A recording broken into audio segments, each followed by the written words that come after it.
Hey everybody, hope you can hear me okay. Let me see here.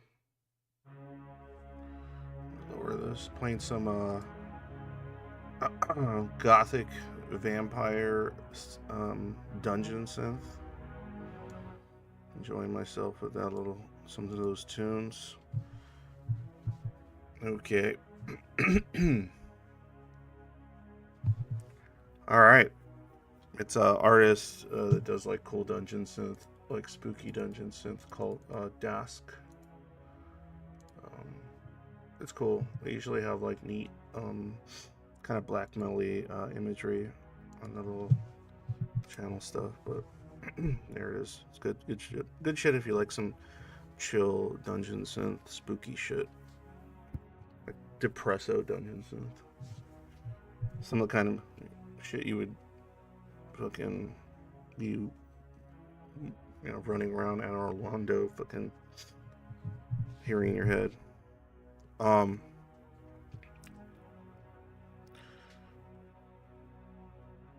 All right, welcome, all five of you. Welcome. So yes, I'm here to talk about some Zoid shit today. I know I didn't put out a question this week. I just haven't had it in me to think of anything like that, but I think I'm getting there. Um, how is chat? Handful that is here. Again, thank you for showing up. Let me get this out of the way first. All right. Let me see here. All right. Anyway, I was trying to think of something else, but anyway, if you end up liking the stream or what I do, Patreon always good, um, and PayPal and stuff like that. Every dollar helps me. Both, like I said, buy some ibuprofen, pay a bill, or buy a 6-pack of beer. So, if you want to buy me either ibuprofen, help me pay a bill, or buy me a 6-pack of beer, I appreciate your contributions. Okay. So, this is what I'm going to get on about. It's about a Zoid. I can't generalize, obviously, but a bias that I've seen is very common among schizoids that I encounter and that I watch from the dark.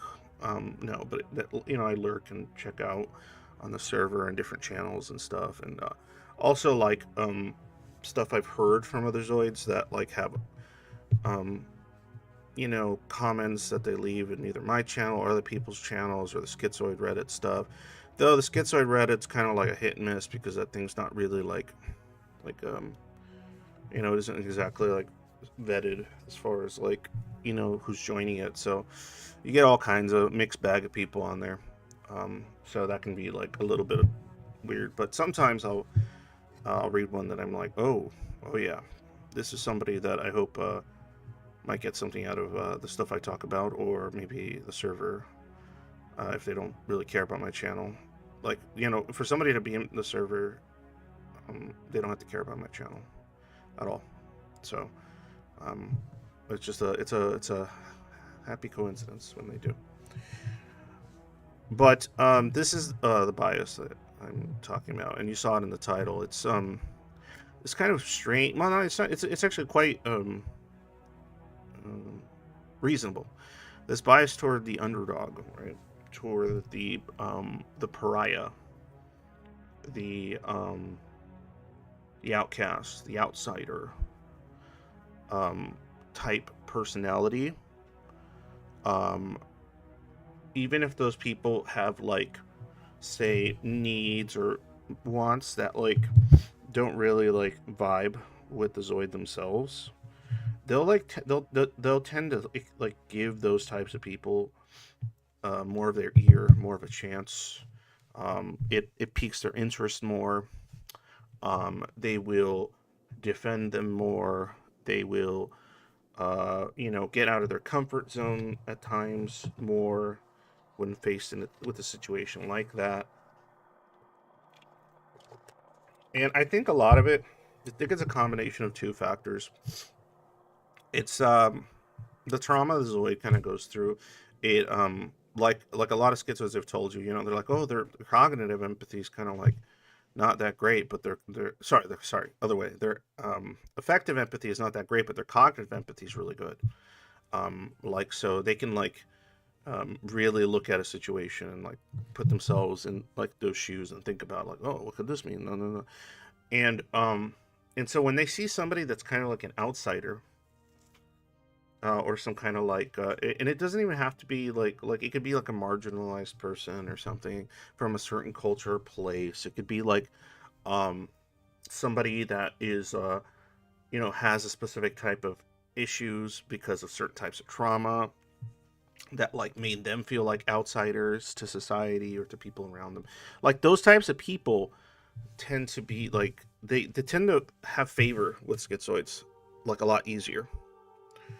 And they see, I think what happens, they see somebody being treated like an outcast, that oftentimes the people like have like their autonomy stripped from them, their decision making is impacted, all kinds of stuff is being like taken from that person. And so that I guess upon seeing that, I think a lot of schizoids are like, wow, I like, maybe they don't immediately realize it, but they relate to something about it, right? They relate to feeling like this person on the outside, this you know, it's two things. They feel like they're on the outside, and they feel if they were to try to be themselves to some degree, or if they ever did, or if they know what parts of themselves like they are kind of in tune with, if any, they think, oh well, I would just become a pariah myself. I would become a verboten, like, you know, like my name would be verboten, and so they'll have like all these kinds of thoughts, and so when other people encounter that for other reasons, entirely other reasons, like nothing like what they've necessarily felt like an outsider for, they just will have like this special place for that. Um, and that's not necessarily a bad thing, like at all.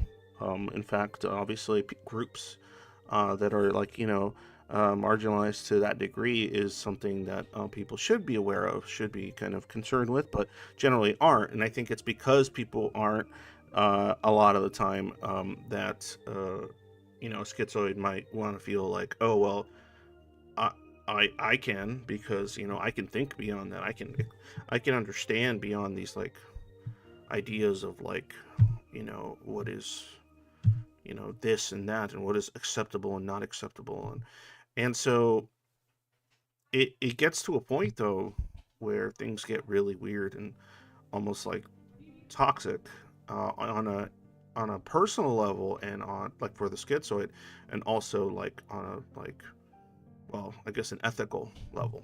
So there's two sides to that that often I've seen. So I'll start with like the personal level, and then I'll move on to the more, I guess, ethical, moral issues with it. Okay, so the issue that it causes a lot of schizoids on a personal level is that they will often sort of give more of their time or effort. If they give it to anyone, it's going to be somebody that's like that, right? And I think the kind of existential, like weird sort of existential loneliness that a schizoid sometimes feels internally, um, even if like it doesn't get often expressed, when they see somebody that's kind of dealing with that, they just, it's time, right? They activate, and so they'll stand up for somebody, whether it's online or in person. They'll stand up for somebody, or hear somebody out that nobody else will hear out. Right? And so imagine this situation. I'm trying to think like of a scenario, right? Okay, imagine you are, I don't know, you work somewhere, or you go to college somewhere, or you frequent the same diner. I don't know, whatever it is, right?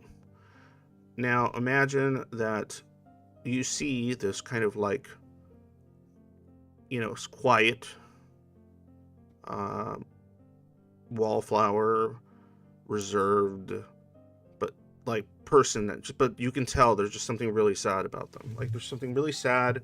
There's something really like, man, like that person looks like they're having a really tough time, and every time I see them, they kind of look that way, right?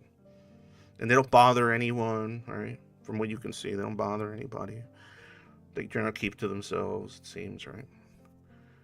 And so that kind of person, I think, may sometimes interest a schizoid, um, because they might see something of themselves in this person, even if it's not really the case. It's this person that's just kind of like not bothering anyone, and even though they look like they're just not having a very good time in life, right? Now, if this person was frantic and, you know, like doing all this sort of stuff, and yeah, that probably wouldn't be the type of person a schizoid would be kind of leaning toward. But they'll see this, and then they might put out that olive branch, or they might like decide, oh, I'm gonna, like, this person's chill, they won't like bug me. I'll sit at the same table with them or something. Maybe that will like help or something. And so then they might do that, and you know, maybe that person starts talking to them, and that person seems like, you know, reasonable, kind of conscientious or something, and that's kind of comfortable and that's cool or whatever. And they might be, you know, fairly metacognitive themselves, and so you can have certain types of conversations or whatever because they likely they went through a lot, right, to kind of be that kind of person. They probably did go through a lot. And then this thing starts happening in which that other person, who is likely, not a Zoid themselves, starts to feel safe, starts to feel comfortable around that schizoid person. Maybe they have mutual interests. Maybe they just like to talk about things that you both like or something. And you might be thinking, like, this is chill. This person's really chill. They're not trying to, like, do stuff and all this sort of thing. And they don't have all these expectations of me, right? Social expectations. So they don't need me to do this and they don't need me to do that, right? And they don't expect me to talk this way or, whatever. And then they start needing you, right? They start needing you, but they start needing you in ways that you don't need them, right? They start needing you in ways that you don't want to, you wouldn't want to put that on anyone else because you don't want it to be put on you, right? And so then the thing that made them easier to be around, more comfortable to be around, starts, it is what, they start doing essentially the opposite. Their behavior starts becoming more like what a schizoid generally doesn't want in a relationship, a friendship, or something. Right? They start wanting to see you more. They start like wanting your support more, right? And you're not asking for these things, right? You're not going to them. You know, you're not coming to them with all your problems. You're not like expecting them to be there for you all the time and things like that, right? And so that feeling they have for that schizoid will grow. And the connection the schizoid managed to establish, which is safe, starts feeling engulfing, overwhelming. But then this other thing happens, right? A lot of schizoids tend to be pretty, like I said, because of the metacognition, because of this kind of like hyper vigilance toward autonomy, because they have it for themselves, they tend to be pretty conscientious. And so then if they feel like, oh, I caused this person to think that I can be this person for them, and I know I can't, but it, is it like you start like, is it unethical for me to like take that away from them since they have so little? Who am I to take that away from them? I don't even like it starts becoming this weird kind of thought out conundrum inside a lot of schizoids' heads that get in this situation. And so then they end up in a situation in which they're like beholden to their own ethical framework about how they were the cause of becoming the help that person needed. And now that you are the help that person, wanted, or the support that person wanted, you kind of disregard sometimes your own boundaries, your own needs, in favor of like this idea that you are now responsible for this because you created the situation. You're the one that sat at the table. You're the one that allowed them to um, connect to you. And so now you're responsible. And so then it starts creating this like really kind of fucked up dynamic where that lonely person, that often traumatized person that is now like connecting to you and has these needs because they think you're safe enough to ask for them, or they try to give you things that you don't want, right? But you don't quite know how to tell them, I don't want these things. They make me uncomfortable, because you could see how happy it makes them to give you these things. So then that's another kind of ethical dilemma problem that goes through. And so uh, you end up in a situation where you keep doing it, and you can't help but get more and more resentful toward that person, right? And that resentment starts to bubble to the surface, right? You start not wanting to think about that person anytime they're not around. You start thinking, perhaps. Oh, hold on, my daughter. One second. How did you know?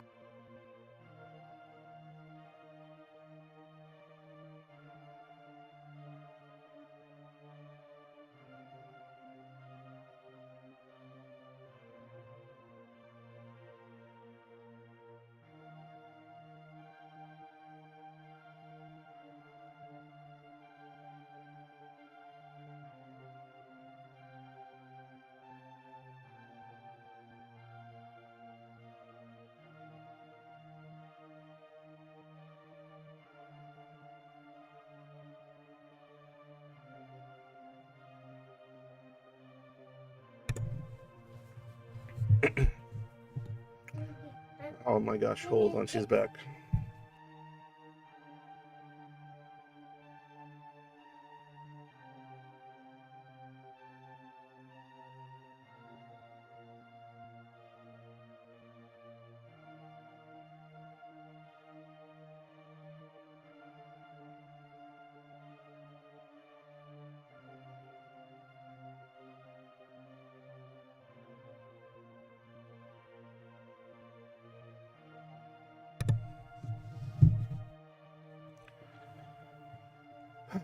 All right, I'm back. Sorry, she came back in again. She always comes in around this time to say goodnight, but sometimes she like just gets impulsive and then just goes like right back in right after she leaves to tell me some random thing. um. Anyway, so then, yeah, this resentment starts building up. Um, they start noticing that resentment because you can't help but it just kind of bubbles to the surface. So you start being more neglectful. You start being more short, annoyed, making more excuses as to why you can't like see them or be around them or what have you, right? Instead of approaching it like it should have been done um, early on, right? Which just set these boundaries of like, hey, like I'm noticing that you're like doing these things for me. I don't really want those things, and I don't want to be expected to have to do those things. And I just want to make that clear. But you never did that, right? You didn't do that. You just let it keep. You just let it keep going, and then it turned into what it becomes. And I've seen this happen more than a handful of times. It's happened to me, right? I basically become acquaintances or something with somebody that's a kind of an outsider, kind of a oddball, kind of a person that other people would think are weird or kind of strange or whatever, and then you're there because there's something interesting about that. You're there because maybe something inside you I think feels like maybe they're like me. They're just like an outsider in like around people and stuff. And maybe they have similar expectations as I do about people, and so maybe like they won't do these things or have these expectations of me that I don't I feel like so engulfed by and such. And then when it's not the case, it's oftentimes like a lot of schizoids don't know how to handle that. They don't know how to manage that. And the usual happens. That person becomes not overly attached. Probably like I don't know. Well, that's the problem, right? Is these kinds of people, these like lonely outsider type people, if they're not like if they don't have your like adaptive style and your situation in that way, they're going to be very welcome to the attention you're giving them, to the cognitive empathy you're providing, the listening ear. They're going to become more and more comfortable and um, reliant on that because they think the same thing's going through your head, right? Because you don't hang out with a lot of people, you don't have a lot of friends, you're kind of weird yourself, eccentric in some way, or whatever. And then yeah, you both you discover this is not the kind of person that I thought I was imagining in my head, was hoping, even if I wasn't like consciously hoping, but something in me was hoping this is what it would be. But in their head, they're thinking, "Wow, I found this really amazing person that could that is like me, that is lonely and needs all these things that I do." That I was like either keeping for myself because of all kind of like self-esteem and trauma issues, or I was somebody that was in fact mistreated by people for some reason or another, right? Societal reasons, um, you know, mental health reasons, right? Maybe you came from a home which the family was like known to be problematic or something, or maybe you were that kid. If you were talking younger, that was the kid they used to like bullied. And, like the only difference is that maybe you got bullied and you were like kind of indifferent but annoyed by it, and then they got bullied and they were like crying themselves to sleep every night, right? Um, so yeah, I've noticed one thing, that if a Zoid gets bullied a lot in like high school, they tend to just become more misanthropic. I think, well, that was my experience. I wasn't bullied that much in high school. It was like a freshman, sophomore, and all of junior high for sure. So I think that's definitely what really put me in the misanthrope zone for many years. Um, but yeah, and so then this kind of weird changeling type relationship is created, right? And then the Zoid, what does the Zoid do usually?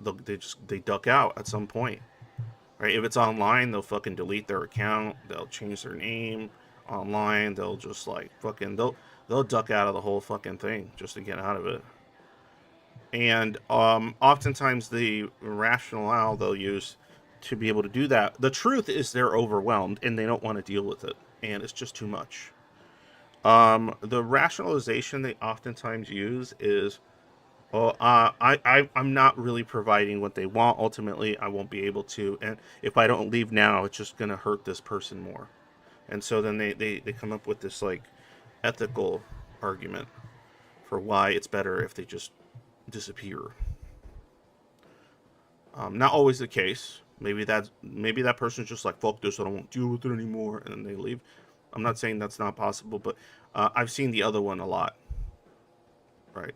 I've seen a lot where the reason the schizoid will ghost somebody that starts getting connected to them is they'll say that, like they'll have that thought of like, yeah, that I'm just gonna end up like hurting them because they want these things and I can't provide it, and so I'm just gonna disappear and they'll get over me. They'll get over it, right, or something like that. So that's a more personal trap that a lot of Zoids get into, and they might do it more than once because of that like attraction to all things like outsider, a sympathy for it, an empathy for it. The other one, the more like uh, weird one I've seen this on the server. I've seen this in on the Reddit. I've seen this in the wild. I've done it myself. Is the one where like you like Zoids will sometimes defend an outsider group, right? That like they won't they'll have a trouble creating a distinction between an outsider group that is reasonable to defend and an outsider group that is unreasonable to defend, because everything becomes about like context, nuance, to the point where it becomes like toxic for that Zoid, where a combination of their own kind of like lack of strong like disgust mechanism towards certain things, a loose um, idea of what like morality may be, um, an ethical framework that's more intellectualized. Um, they will like sit there and give time of day to a person that is going to or will possibly exploit that to its full potential, right? And this sort of like I said, combination of apathy and toward like norms, conventional norms, an aversion toward like tradition and norms. Sometimes like of like a of a kind that they feel is like autonomy stripping to humans or people. Um, it'll get taken too far, in my opinion. And the like for me, like these are the kind of people like I can imagine. Here, I'll give you like an example of something like that.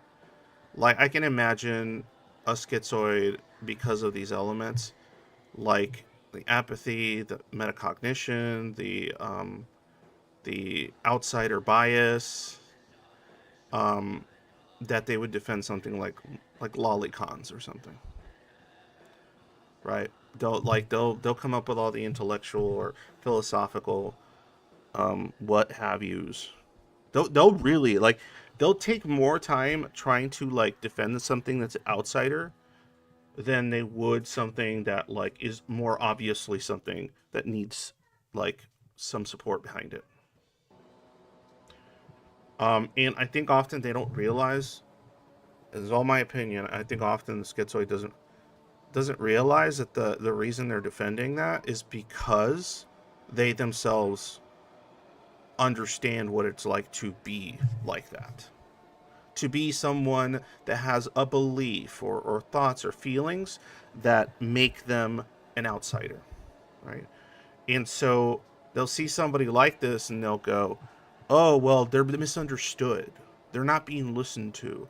It's not like people make a lot of assumptions about others that aren't true." And those statements are true, yes, but they'll apply it to things they really shouldn't.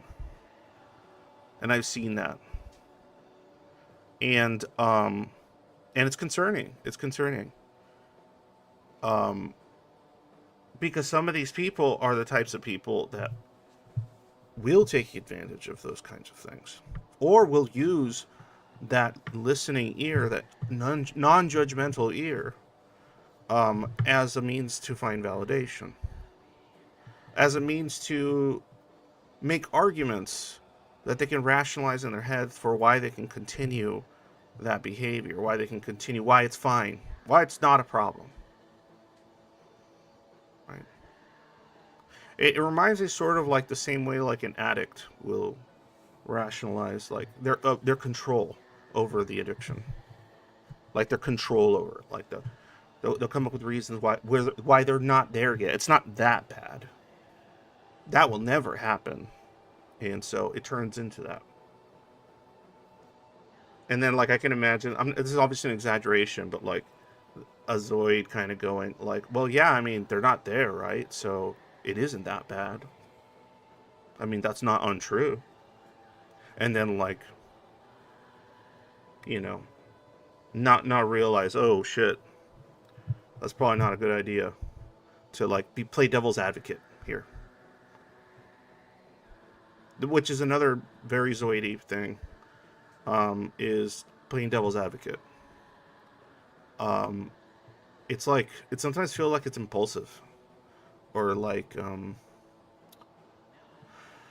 yeah, it feels like there's like an impulsive thing to be not necessarily be, but there is a lot of contrarianism for sure. But to be like devil's advocate, like to think about like yeah, but what about this about it? What if this is the case? What if that is the case? What if I'm not considering this about it and maybe it's not like you know? And so then it can get into like some really rough places. and then they end up defending something they either later regret, or like, you know, or someone, because they keep like off, like they'll just put out so much good faith about like what the person is doing or experiencing, that like they will just fall into these weird traps. And I've seen it. Like I said, I've experienced it. And if this doesn't resonate with you or make any sense, then it's probably just not something that happened to you, or something that maybe you already found a way or made sure to stay away from anyone, including these outsider types, that you avoid that kind of situation. Um, and I'm not saying that like doing that is always bad, but doing it impulsively or doing it because it's the thing that you just feel like no, I have to, no, it could, it just think first. You might think you're coming from this like super intellectual place, when you might actually be coming from a very repressed, um like emotional place, that's like down there somewhere in your subconscious, to want to defend um various types of things that are outsider.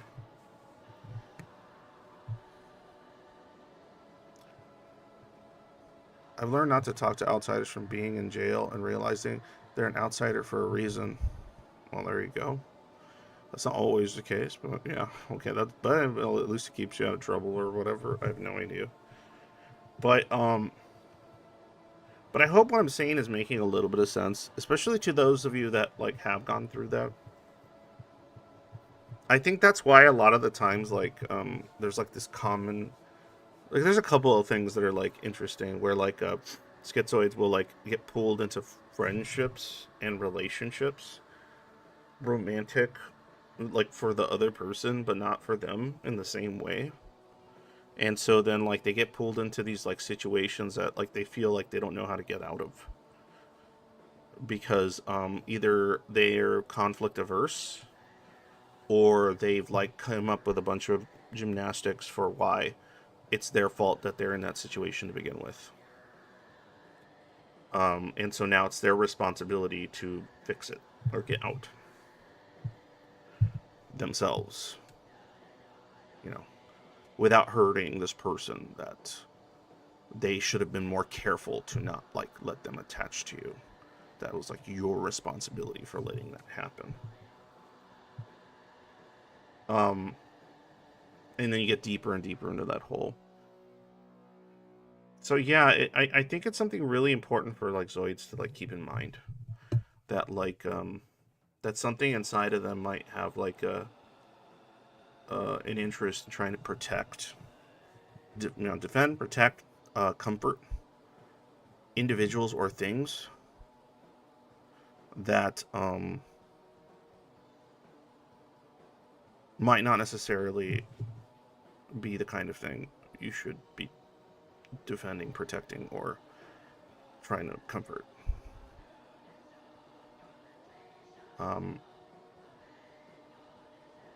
and oftentimes, I think another reason this happens is because a lot of schizoids feel like, who am I?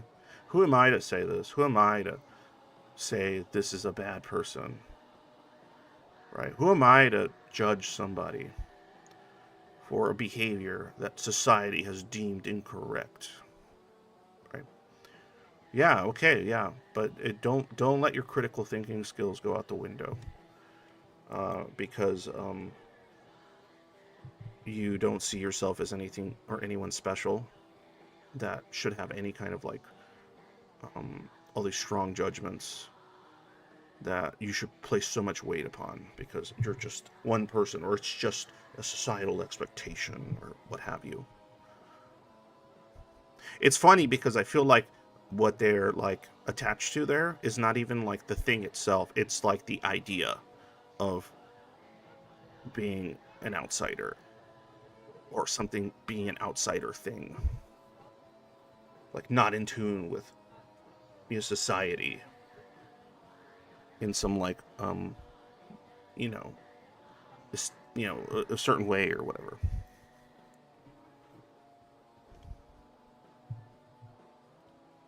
Man, I've seen it so many times. It's crazy. Like, just the constant devil's advocate for things that, like, all right. So just be careful about not playing devil's advocate for the sake of playing devil's advocate, or because it's just like an impulsive thing, and just be careful to not defend a person because they were some kind of outsider about, regarding something. Someone I was friends with for about 20 years in sixth grade, he would damn near shame me into actually hanging out with him until we just started hanging out. Yeah, that's bad. That kind of shit's bad. I think one feeling that a schizoid will feel pretty easily, and it's often like self-imposed, is shame. There's a lot of shame. Um, like if they don't live up to the potential that they have in their mind of like what kind of person they should be or ought to be by their standard. And so like they'll take that sometimes to an extreme in which like if somebody is trying to manipulate them into feeling bad for them, they might think that person's being sincere, or maybe they're right and you just don't see it. And so you start taking that responsibility on yourself. It's bad. It's really bad. Because you have to understand too that like other people that have issues, other outsiders, mental health or otherwise, just because someone is not malicious and like actively malicious or actively um like trying to hurt you or damage you in some way or engulf you, doesn't mean they won't use manipulation to get what their mind needs. And it's funny because a lot of people who use manipulation like that don't even realize they're being manipulative when they're doing it. They're not like sitting there going like, "Oh, I'm gonna plan the strategy out," right? It's more like they're scared and they're afraid and they're just trying to like cling on to anything around them, right? And and then sometimes Zoids will put themselves in a position in which they let themselves get clung onto,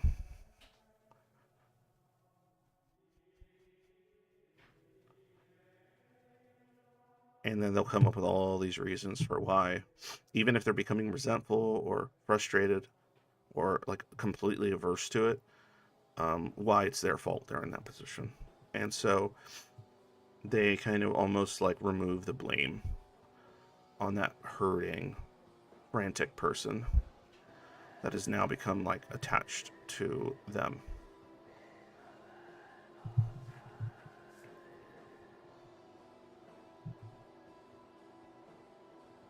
I know no one's saying shit in chat, so that means either I'm completely off base or I don't know. Because only I know Active saying some stuff, and thank you for that. And Foe said it's damaging. I'm not sure what that means, what part exactly, but maybe you mean like this type of stuff that a lot of schizoids will do. In defense of the underdog.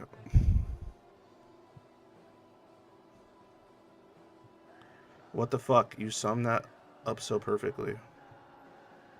I summed what up so perfectly? Help with what you mean, so that I can kind of know what you're saying. Because I said a lot of things.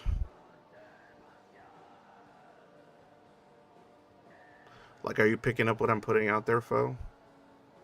Like, like you've done this, like or like I feel like a lot of Zoids are still doing this shit, and like they don't even realize it. Like they think they're just being like they think the reason they're yeah, most people aren't being no, yeah, they're not being actively manipulative, yeah. Yeah, but it's really funny because like I think like um schizoids will be like really really sensitive to people that are actively manipulative. Like they'll be like, ugh, right? But like I think schizoids will sometimes be really really blind to seeing passive manipulation. Um like the kind of manipulation somebody does because they're scared and afraid. When it's damaging, it's like they're enabling themselves at the cost of someone else to find comfort. I think most personality disorders that are like that are more of like a passive manipulation. Um, like, things like maybe like, and I'm just, this is armchair shit, but things like DBT or DBT, DBD, DPD, and sometimes BPD, um, and things like that. Like, an example of like sort of like a more passive manipulation, right? And you can kind of tell, but like an example would be like someone is like having a, like they're really insecure and they're really afraid, and then they're like, oh, like you haven't called me, like why haven't you called me? Is it because like you hate me now? You hate me? And like they're basically like saying stuff like that because like they want to hear that you don't hate them, but they're using like this sort of emotionally manipulative language in their desperation to hear otherwise.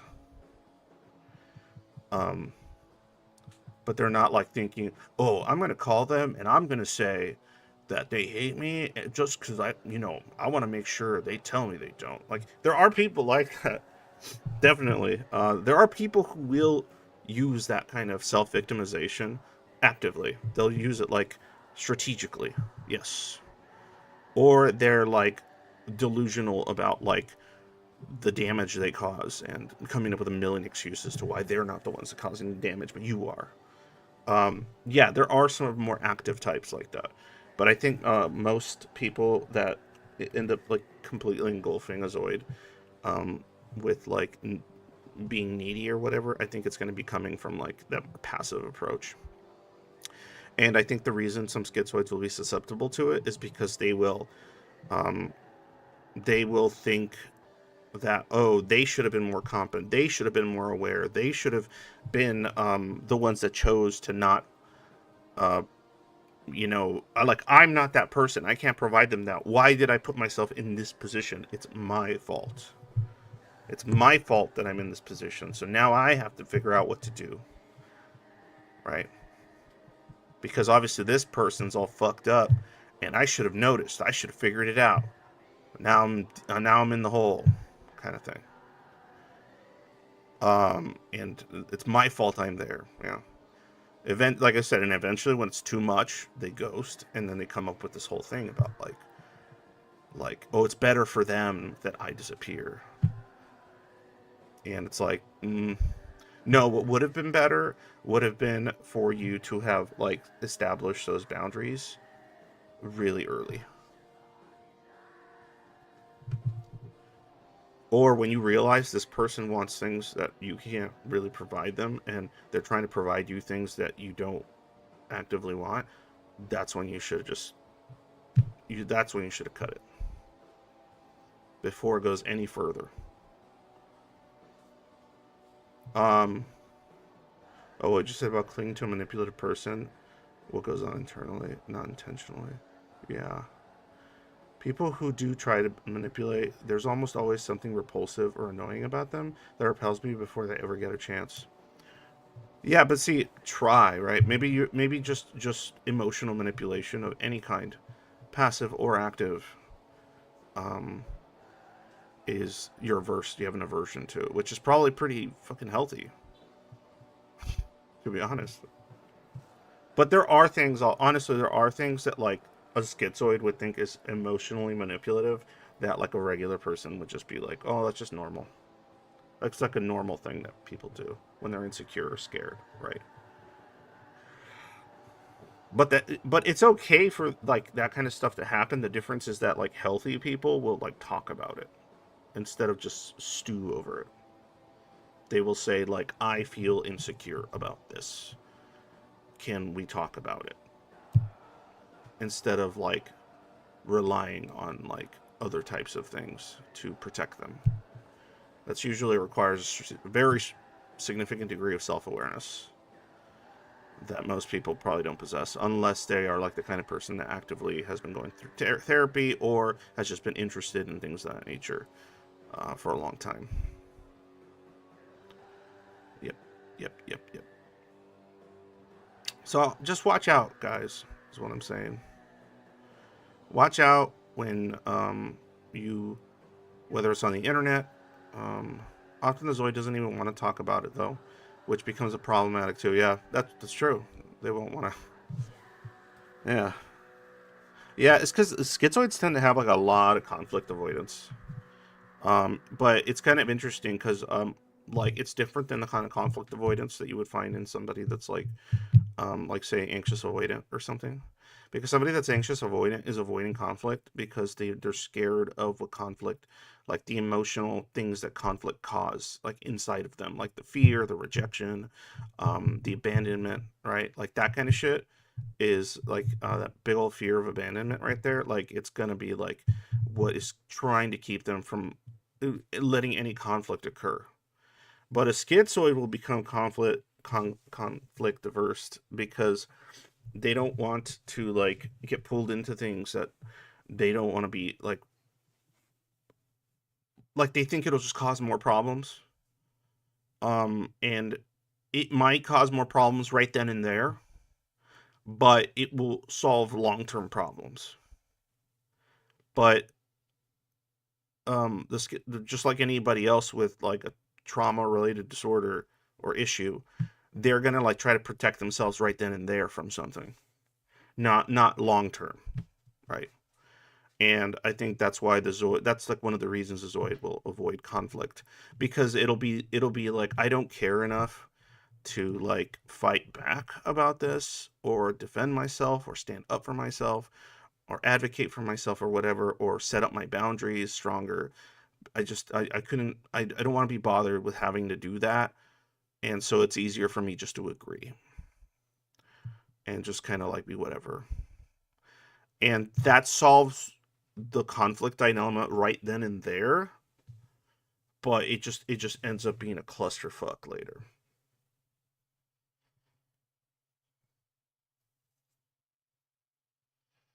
And that's on the, I'll be honest, that's on the like, to some degree, like even though they should cut it off because it's just bad for both people, to some degree part of that responsibility does fall on the schizoid. Yeah, absolutely. And I think that a lot of zoids probably would feel kind of um asked like what part of it was my responsibility, the part where you kept doing shit in your head to avoid immediate conflict that you didn't want to deal with, and you kept doing shit in your head to make it about how like you made this problem so you got to fix it, but like you did it for so fucking long the problem just gets worse and worse. You don't have the tools to fix it. That's what's funny, it's like you don't have the tools, you can't fix it. I don't care how intelligent you are or how like how good you think you are. You're not going to fix it, and then everything's going to be okay, and then you can leave. You're not going to be able to fix it enough to where then you can leave. And like that's not happening. So that's why a lot of Zoids have to be kind of wary of that kind of stuff. They have to be aware of the kind of people they're bringing into their life that are needy, right? Because needy people will do things that um, will seem pretty comfortable sometimes initially to a schizoid, right? I'll give you an example. They might be really agreeable, right? So you might say stuff like, "No, I don't really like stuff like that.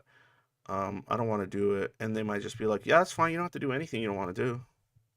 I don't care. You do whatever you want. It's cool. Just like," or if they're like, "Hey, you want to hang out?" and then you're like, "Nah, No, they got some other stuff. Like, and maybe in your head you're thinking like, oh, not this.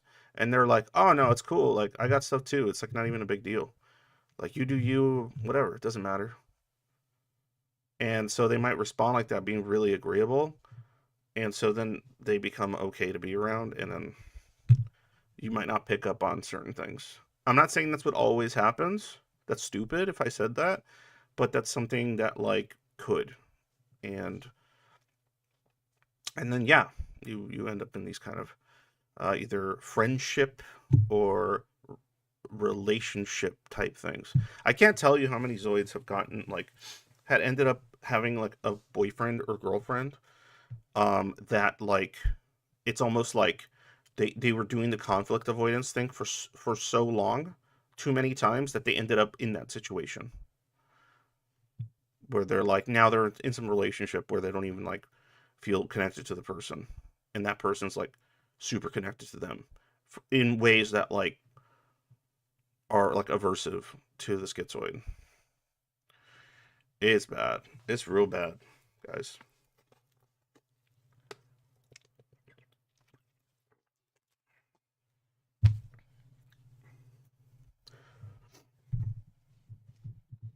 Yeah, that's the issue too. Like you got to think that honestly, it's kind of weird thing to think about, but the schizoid person is a really safe person for other people to generally be around. And a schizoid person is a really safe person initially for someone that is socially anxious and afraid of rejection and abandonment. Um, because they don't really like they don't give off that vibe. Like the apathy, the kind of aloofness, the sort of like give and take. I can get I can take it or leave it attitude about stuff.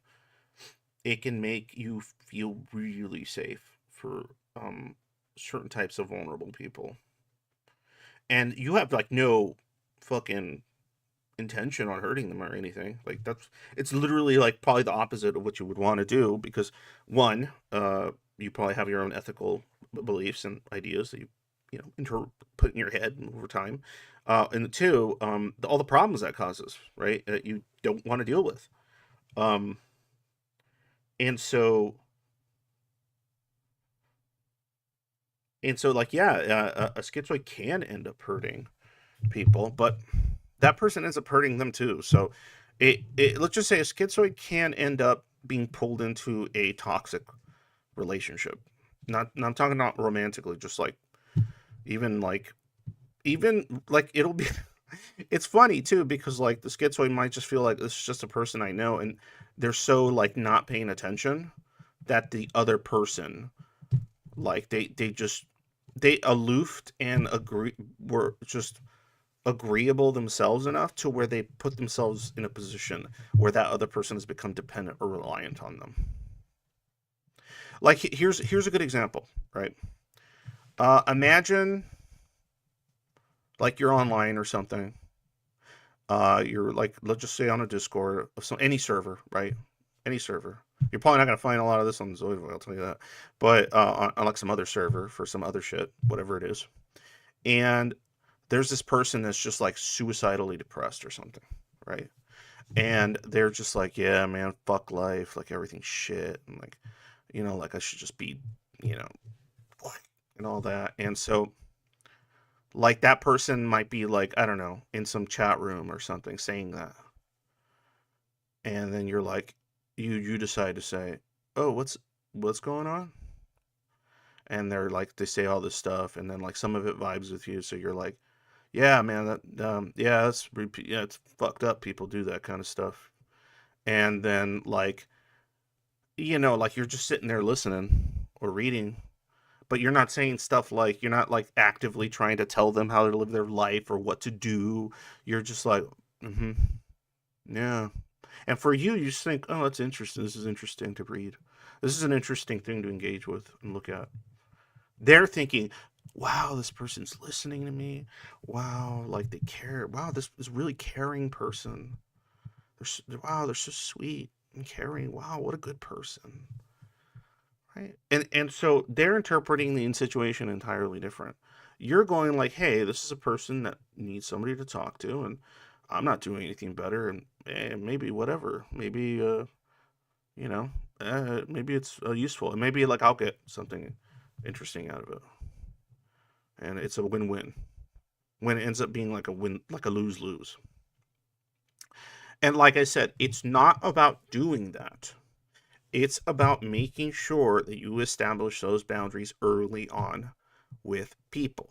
So, say you do the thing where you listen to somebody that is really fucking bad, like not doing well, and you give them the ear, right? And because of ethical reasons, because you think it's the right thing to do, or something like that, right? If then they hit you up later and they're like, "Hey, it was really cool what you did," and like all this sort of stuff, and like, "Hey, we should hang out," or they say like, "Oh, they hit you up again because they're not like feeling so good," and how good a job you did, right? Like helping them out or something. That's when you have to fucking like. You don't have to like you could like some of us will just ghost, right? But I don't think that's the best way to handle it. I think the best way to handle it is the healthiest way to handle it is to say, these are my boundaries. Um, like talking about it was fine, but I don't want you to feel like I can be relied on like this because that wasn't my intention. It's nothing personal, and you're going to get either a reasonable response back or they're going to cause conflict with you. And that's when you block and that's when you leave. You did your part, right? Doing something kind for another human being should not come with strings attached, right? But for a lot of people, it does. For you, if you're a schizoid, you don't want it to. And you don't want it. That's why a lot of schizoids don't even want people doing nice things for them. Because then they feel like, oh, are there strings attached to this? That I'm not like, you know? It's kind of funny because it's kind of like the reason when I've done like good things for people, like strangers specifically, like where I've like I don't know, like say somebody's hurt on the floor or something, and I'll go up to them and I'll be like, "Are you okay?" And if they're like not responsive or like they seem like really fucked up, like I'll call 911. I'll tell them where the street's at. I'll tell them where everything's at. I'll tell them what happened so that they jot it down or it's recorded, what I saw. And if they tell me, oh, to stay there or to like, no, the moment I wait a little while and they said they're sending a patrol, I fucking leave. Like, okay, somebody's coming. I can't do anything further, just being here. Um, and they're gonna get the help they need. I don't need to be here to be a part of the rest of this, right? Or because then like there's that possibility you're gonna get like pulled into stuff, and you shouldn't have to, in my opinion.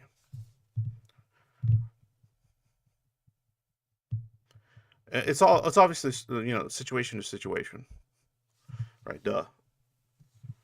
But yeah, I just won't like. I don't stick around for the thank yous. I guess that's a better way to put it. I don't want to stick around for the thank yous. I don't need them, but people give them to you, and and I feel worse being there for the thank yous that I don't want, if that makes sense. Um, or in a much healthier way, you can just figure out how to just get over the thank yous. And then if somebody tries to thank you a little too much, you set a boundary. You set a boundary. That's it. Like if somebody's like, wow, you saved my life for like, let's just say you push somebody out of a train track or some shit, right? And they're like, you saved my life and all this stuff. Like, give me your number. Like, we need to, like, oh, you're like, whatever. Just be like, nah. Just I did what I thought was right. That's it. That's it. Like, I don't no. And people might get weirded out. They might get hurt by it. It's better than the hurt it's gonna cause if you just avoid the conflict of not just setting your boundary. But also, it shouldn't keep you from doing things in general, but doing things that you think are right or just doing things. That should not keep you from doing things. Just stop avoiding the conflict and set your boundaries. You can still do things.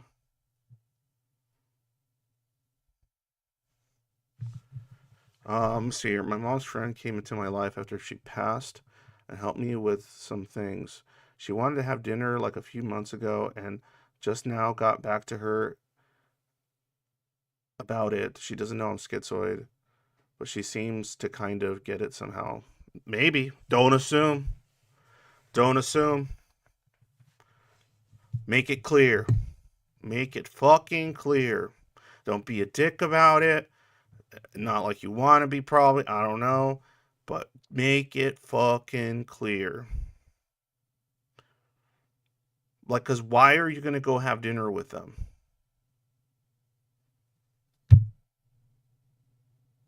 Like, what is it they want out of that dinner?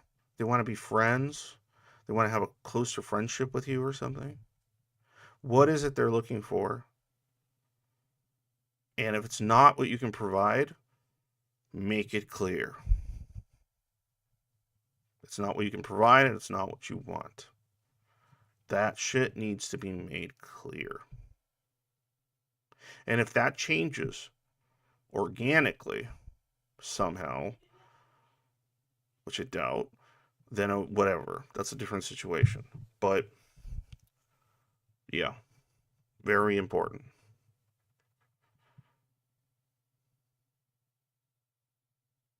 And the funny part is, I really don't know, but I really don't know. You just make it clear. You make it clear. Don't let shame hold you back. Don't let like all this like other shit, not the avoidance, the conflict avoidance, or the shame. You make it clear. You're respectful about it, and you avoid that situation. Right? If you make it clear, and that person's being sincere, that they understand, but they still would like to engage in something. Two things. Go, okay, right? Go and have some good faith that they're being sincere if that's what you're picking up from them. Then, if it gets made clear that that's not what's happening, boundaries. Simple as that. Not simple, really hard. But yeah, and stop doing the thing in your head about how like, well, I put myself in this situation, now I'm responsible for it. No. No. Depends obviously on the situation, but once you're deep in, and because you weren't making it clear and because you kept doing the immediate conflict avoidant thing, then yeah, now you still have to break the shit off already or stop it, but now yeah, you should feel like bad. Like, I'm not saying feel bad, haha, no, but like, yeah, your shame at that point, yes, it's valid, but you still have to stop it, and you just have to work out that shame, and just don't make that mistake in the future. Simple as that. I keep saying that, but it's like really difficult shit.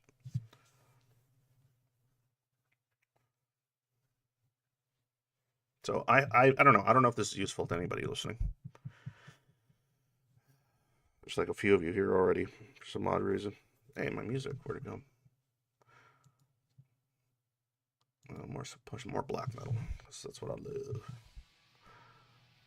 This is Raven. Promo track 2025. Raven. Anyway, um, I don't even know if you guys can hear it. It's all low. I can hear it. You guys probably can't. Let me see. So does anything I'm saying vibe with anybody like here? Like, does this like resonate with you? All right, how about this? I'll do a poll. But I know the Zoids like the poll because it's anonymous. Hold on, I'll do the poll. Because like if you pick yes or no on the poll, like it will show me who said yes or no. It won't even show your username. So like that's what's cool. Like you like I can't see, I don't know, I don't even know how to see people. I don't care to see people's usernames, right? So like that's not super necessary to me at all. So I'll put the poll question, and if you answer yes or no, like it won't show me like this person, this is a username that said it. Um, and if there is a way to see that, I don't know how, and I don't really care. Let me see here. What will be the question? The question is, have you ever gotten pulled into relate a platonic or romantic relationship due to avoiding immediate conflict? Ugh, question is too long. I hate how to do that. Due to avoiding conflict. Let's just make it simple. Because if you heard me talking about it, well, well, have you ever regretted? Regretted, I guess it would be getting. There we go. That's a better way to put it. Getting pulled into a platonic or romantic relationship due to avoiding conflict. I can't type conflict. There's not enough letters. Due to fucking what? They only let you write 100 fucking letters for the fucking poll question. Can you believe that stupid shit? Like, why is it even that limited? What kind of dumb shit is that? It's crazy. The questions can be longer than 100 fucking letters. Have you ever regretted getting pulled into a platonic or romantic? How about this? How about this? Into a relationship.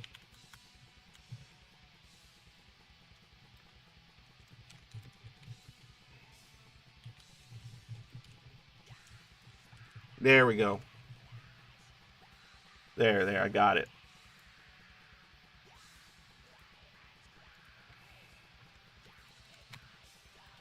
There, 100 letters exactly. Have you ever regretted getting pulled into a relationship of any kind, attempting to avoid conflict? Boom. Live chat is live.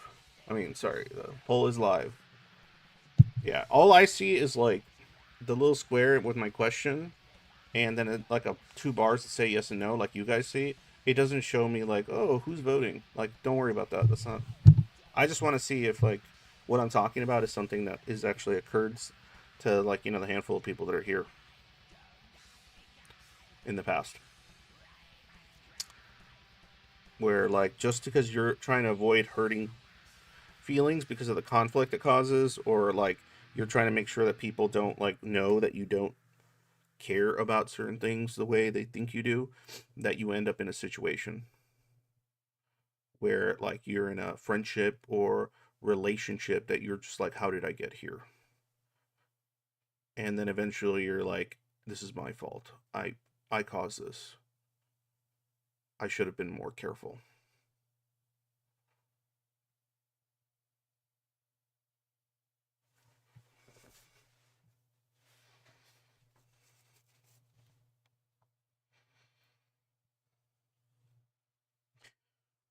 I feel like the covert ones probably have done it a lot more. Some of the like more overt ones have probably done it online. Hair is so fucking nuts today. They probably done it online more than like in person or anything. But I am genuinely curious. Okay, come on. There's a few of you. Like I said, I won't be able to see who, so you're not gonna get exposed or anything. I won't know who. The only people I know that said yes are foe, and that's because they said it in chat. Just click the thing. Click the thing. If it's no, it's no. If it's yes, it's yes. Not an overthinking situation. Or I'm gonna believe that like most of you are just bots. I'm just getting like bots that like tune in me all the time. Just fucking AI bots that they don't have the ability to click on fucking yes or no in a poll. A two answer poll.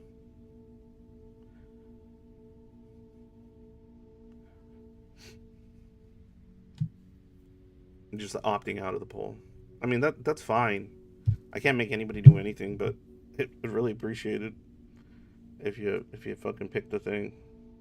Only a third of the people that are watching have voted, so that's only 4.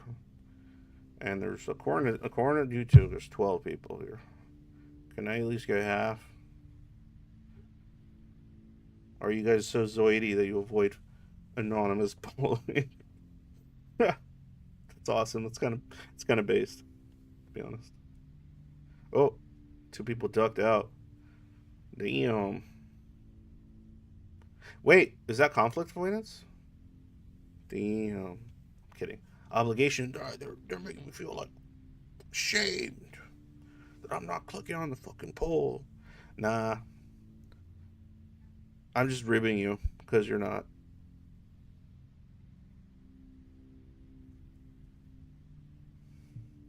Andrew.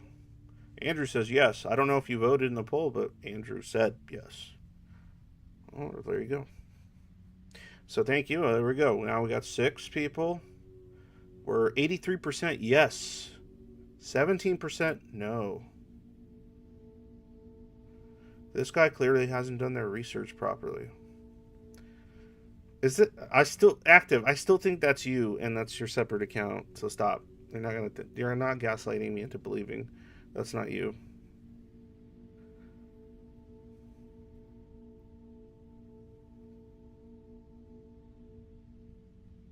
There's no like, what's the word? This poll will not cause you to be obligated in any way to me.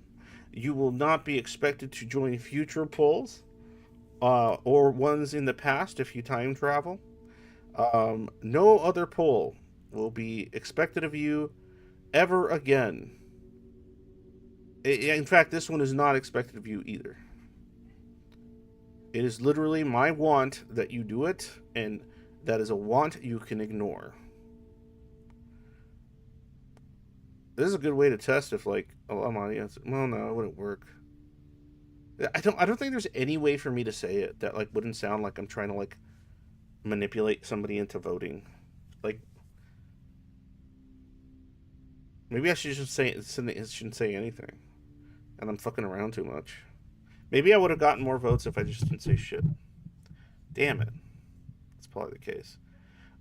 Shannon to Stan. Oh, cool. New name. My last relationship lasted 4 years.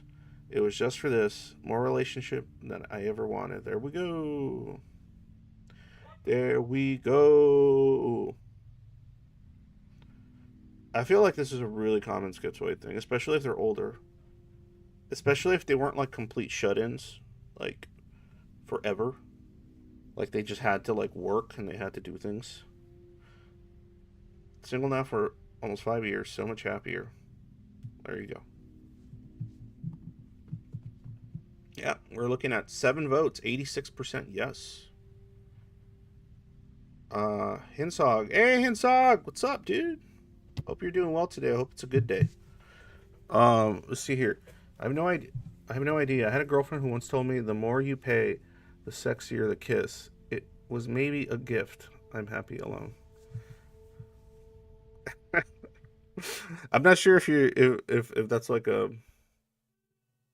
I'm not sure if you're just being cheeky, like you're just joking.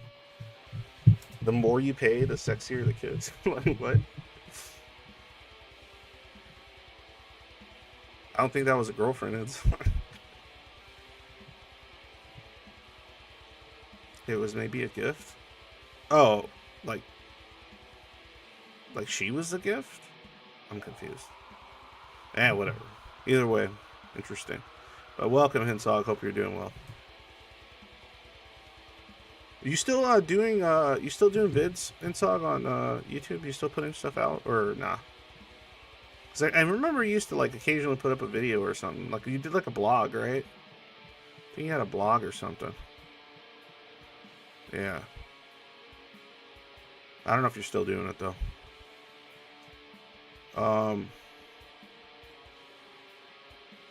Vlog. People just say vlog, right? Not blog when it's a video, a journal or some shit. All right, well, you're the prize. You're the prize since yeah. You're the prize since you're the cool guy. So let me see here. I didn't research trust. Inactive research did research. All right, so we got 7 votes. I'll stick with that. 7 votes, 86%. I don't know what that means, but I have a feeling if I had all 12 votes, it'd probably be around that. I have a feeling if it was like 50 schizoids and they were watching this channel and I put that poll up and they all voted, I still think it would be at least 75-25 or 80-20 that they've been in that situation. And then the ones that haven't been in that situation is because they actively avoided it, so much so that they never allowed it to happen. Hinsog, sorry I was weird the last 2 times. A friend who I lost due to alcoholism is really similar to you, and it's like I project him onto you. Ooh. Well, as long as you don't do anything more than just occasionally get mad at me or project them onto me in your head. Yeah, I'm not that. So, that's fine. That's my boundary. You know? But it's fine. The human brain get fucked like that because of grief. Grief is a rough one. I think it's probably like one of the ones that like human beings would have like the easiest time dissociating from is something like grief. That's why like it's so potent, it's so like brutal that like that even a person that's like pretty like even keeled or whatever in most instances, when like there's sudden like death in their life or something, like they just like it takes so long to even process because they're just like dissociated from it. Like it's just they can't even like their brain is just like on fire because of it, and so they're just like, nah, that didn't happen. That didn't happen. That didn't happen. What are you talking about? He's still there. He's still at the house. Crazy. Proceeds to like just distract themselves with everything possible. But yeah, grief's rough.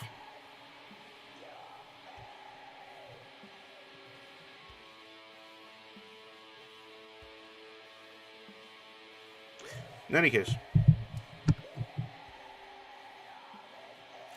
Hinsaga, I fantasize about doing videos, but it kind of feels like I'm planting the seeds of conflict somehow naturally. Plus, I'm not stable. It's probably not appropriate for me to have an audience. Oh, well, okay. I mean, it would be interesting if you did put up a video, Hinsaga. It would be interesting.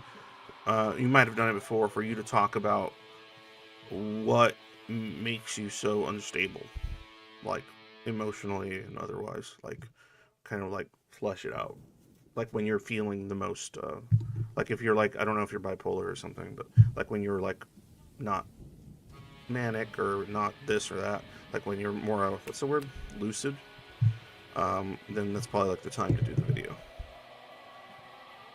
Yeah, that'd be interesting.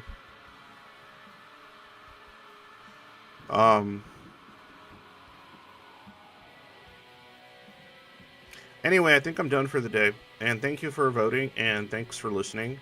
If you have any Zoid buds online or on Schizoid Reddit, buds, but if there's people, if you're on the Schizoid Reddit and this stream is interesting to you, post it there. If you're on the server and there's someone on the server that you talk to, but they don't like you don't know if they actually watch my streams or not on the Zoid Void server. By the way, if you don't know about it, Zoid Void server, look it up. It's on the Discord. It's a Discord community, and you can join it. And if you're a schizoid, you can go through the application process. And so, yeah, do that. And I'm trying to teach myself that conflict is worth it sometimes. Yeah, absolutely. Fuck yeah. Like, if there's one thing schizoids don't fucking do is advocate for themselves. Like, yeah, they won't.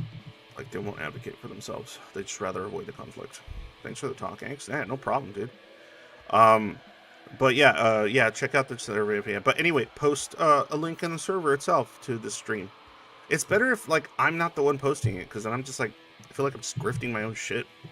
But if you're like, oh, Ink said something really cool here, and you're on the server, and you could timestamp it using YouTube, and you put it there, and then other people could be like, oh, I never watched this stuff, and they click it, and then they watch it, and they're like, wow, Ink said something useful. And then that's good, and then that useful thing is useful to somebody. Or you could say, fuck Inks, he said some dumb shit, and then you can timestamp that and, like, put that in the server, and then, you know, like, whatever. Still something, I guess.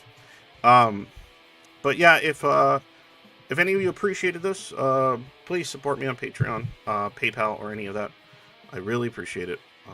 Like I said, I'm trying to be as transparent as I can. It helps pay for bills, sometimes related to the work I do, but it could also be like just home bill stuff. It helps me buy a 6-pack of beer when I need it, and sometimes I'll use it to, I don't know, buy a $10 indie game to distract myself from the void when it reaches me. So I appreciate it. If those are not things that you want to contribute to at the moment, then do not. And if you cannot contribute, do not. Like, as in, you're not financially capable of doing so. Please do not. All right. Thanks a lot, and see you on... Oh, yeah, for sure. Get healthier, Hinsog. Get fucking healthier, and then start that video. Hey, you never know, Hinsog. Like, whatever shit's up with you, if you get that shit, you know, in the clear better, maybe you could be a person that talks about it, and then other people that have the same shit you're dealing with can find some solace in it, you know? That's all it comes down to. Taking tragedy, taking, like, shit that's fucked up with you, overcoming it, and finding a way to use that knowledge to help other people attempting to do the same. That's all we can fucking do, you know? Like, I don't know. Alright. As usual, when day is dark, always remember, happy day.